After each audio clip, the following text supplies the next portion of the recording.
కడప జిల్లా చింతలమడుగు పల్లె సొసైటీలో 2 కోట్ల రూపాయలకు పైగా అవినీతి చోటు చేసుకుంది. దీంతో కడప జిల్లా కోఆపరేటివ్ బ్యాంక్ ఆదేశాల మేరకు Pulivendula cooperative bank sub division అధికారి కమలమ్మను విచారణకు ఆదేశించారు. చింతలమడుగు పల్లె సొసైటీలో విచారణ చేపట్టేందుకు అధికారి కమలమ్మతో వేంపల్లి, అల్లిరెడ్డిపల్లె, చింతలమడుగుపల్లె రైతులు చుట్టుముట్టి కార్యాలయానికి తాళాలు వేసి నిరసన వ్యక్తం చేసి తమకు న్యాయం చేయాలని అధికారి కమలమ్మ ముందు రైతులు వాపోయారు. గతంలో చింతలమడుగు పల్లె సహకార సొసైటీలో సీఈఓగా పనిచేసిన రామిరెడ్డి అవినీతికి పాల్పడ్డారని రైతులు ఆరోపించారు. చింతలమడుగు పల్లె సొసైటీలో వివిధ రకాల రైతులు రుణాలను 1400 మంది తీసుకున్నట్లు పేర్కొన్నారు.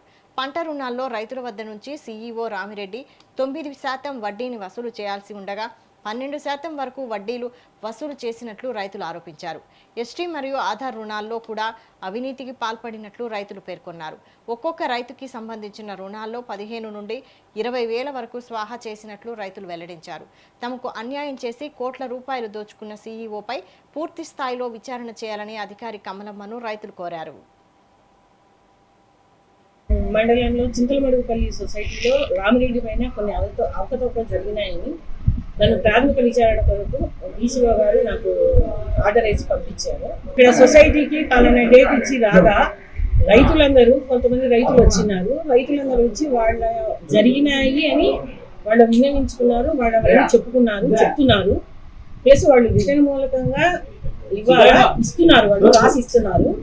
అదే విషయాన్ని నేను మా ఉన్నత అధికారులకు తీసుకువెళ్ళి నేను నాకు తెలిసిన రిపోర్టు, నాకు వచ్చిన రిపోర్టు, వాళ్ళు ఇచ్చిన దాన్ని బట్టి నేను రిపోర్టు రాసి వాళ్ళకి ఇస్తాను.